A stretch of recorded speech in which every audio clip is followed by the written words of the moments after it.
كيف تعمل تأثير كاميرا ثلاثية الأبعاد للأيقونات بأسهل طريقة وببرنامج Alight Motion فقط. فإذا كنت مهتماً أكمل الفيديو للنهاية. تدخل للتطبيق وتختار هذه القياسات وتضغط إنشاء مشروع. تضغط على الزائد وتختار الأيقونة الخاصة بك.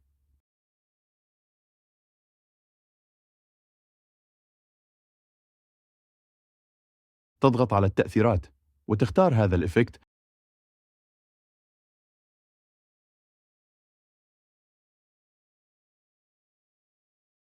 تضغط على الثلاث نقاط وتختار نسخ.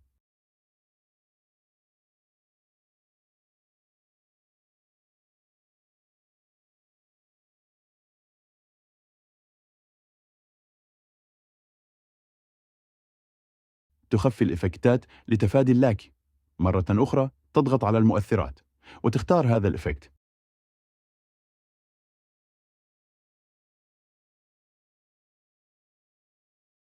تنزل للأسفل وتضغط هذا الخيار وتضعه على مسطح.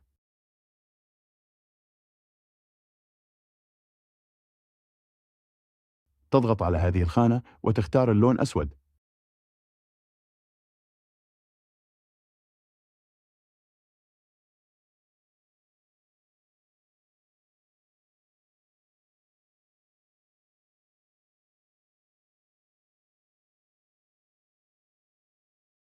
تضغط على الخانة الثانية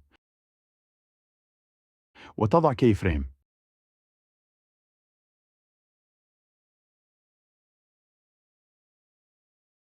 وتضع كي فريم آخر.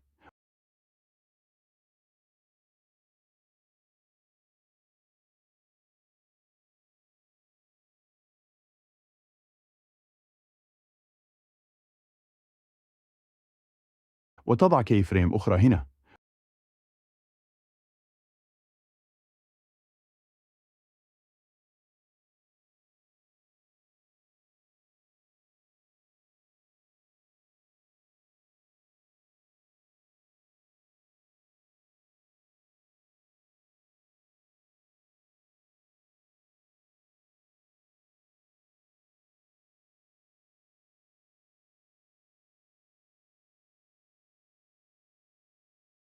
وتنسخ هذا الكراف.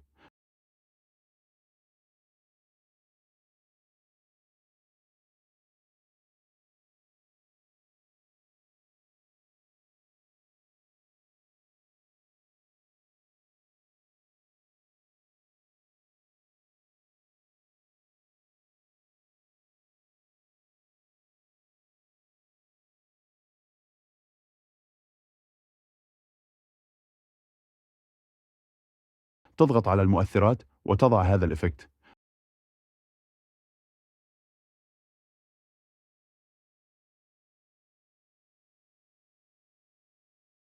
تضع كي فريم آخر.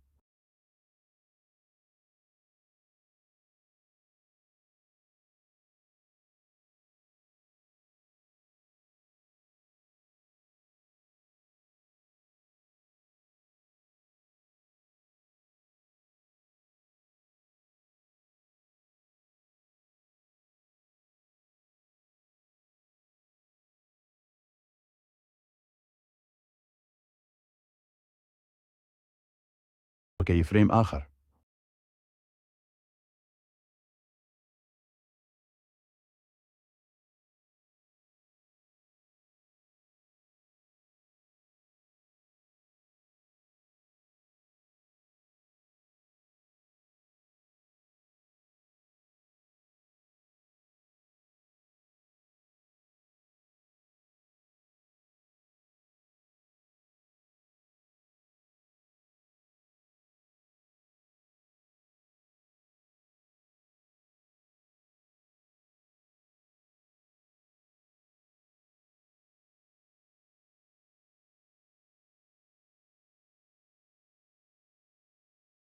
وتنزل الأيقونة للأسفل.